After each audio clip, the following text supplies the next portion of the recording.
आपने कभी ध्यान दिया होगा जब आप किसी मैप पर फ्लाइट के रूट्स देखते हैं तो काफी बार प्लेन पैसिफिक ओशन के ऊपर से डायरेक्ट ट्रैवल नहीं करते। ये बात अक्सर लोगों के दिमाग में सवाल पैदा करती है कि आखिर क्यों एयरलाइंस इतना बड़ा रास्ता लेकर अलास्का या फिर दूसरे नॉर्दर्न रीजन्स के आसपास से जाती हैं। आखिर ये सीधा पैसिफिक के ऊपर से जाने से क्यों बच रही है? इसके पीछे कोई टेक्निकल वजह है या फिर कोई नेचुरल डिजास्टर का खौफ? चलिए आज इस पजल को सॉल्व करते हैं और देखते हैं कि पैसिफिक ओशन को अवॉइड करने की वजह क्या है। सबसे पहली और बड़ी वजह जो हम देखते हैं वो है पैसिफिक ओशन का साइज। दुनिया के सबसे बड़े ओशंस की बात करें तो पैसिफिक ओशंस उन सब को पीछे छोड़ देता है। ये दुनिया का सबसे बड़ा समुद्र है जिसका एरिया लगभग 16 करोड़ स्क्वायर किलोमीटर से भी ज्यादा है। पैसिफिक ओशन दुनिया के टोटल समुद्री एरिया का लगभग 30% हिस्सा कवर करता है। इसके ऊपर से प्लेन्स डायरेक्ट नहीं जाते क्योंकि अगर किसी इमरजेंसी में प्लेन को लैंड करना पड़ा तो समुद्र के बीच कोई लैंड मास या एयरपोर्ट अवेलेबल नहीं होता। समुद्र में बीच बीच में कुछ आइलैंड्स हैं लेकिन उनमें भी बहुत लिमिटेड ऑप्शंस होते हैं इमरजेंसी लैंडिंग्स के लिए। अगर हम समुद्र की गहराई की बात करें तो पैसिफिक ओशन में बहुत गहरे रीजन है। मारियाना ट्रेंच जहां दुनिया की सबसे गहरी जगह है, वहां प्लेन की इमरजेंसी के टाइम लैंड करना तो दूर की बात, वहां समुद्र की सेफ्टी करने वाले लोग भी काफी दूर होते हैं।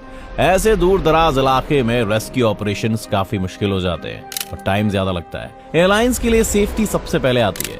जब प्लेन पैसिफिक ओशन के ऊपर होता है तो अगर कोई टेक्निकल इश्यू या इमरजेंसी हो जाए तो पैसेंजर्स के लिए सेफ्टी कंसर्न्स बढ़ जाते हैं। पैसिफिक के पास ज्यादा एयरपोर्ट्स नहीं है जो इमरजेंसी लैंडिंग्स के लिए यूज किए जा सकते हो। अगर प्लेन को अचानक से लैंड करने की जरूरत पड़ गई तो लैंड करने का कोई सिक्योर ऑप्शन पैसिफिक के बड़े समुद्र में नहीं मिलता।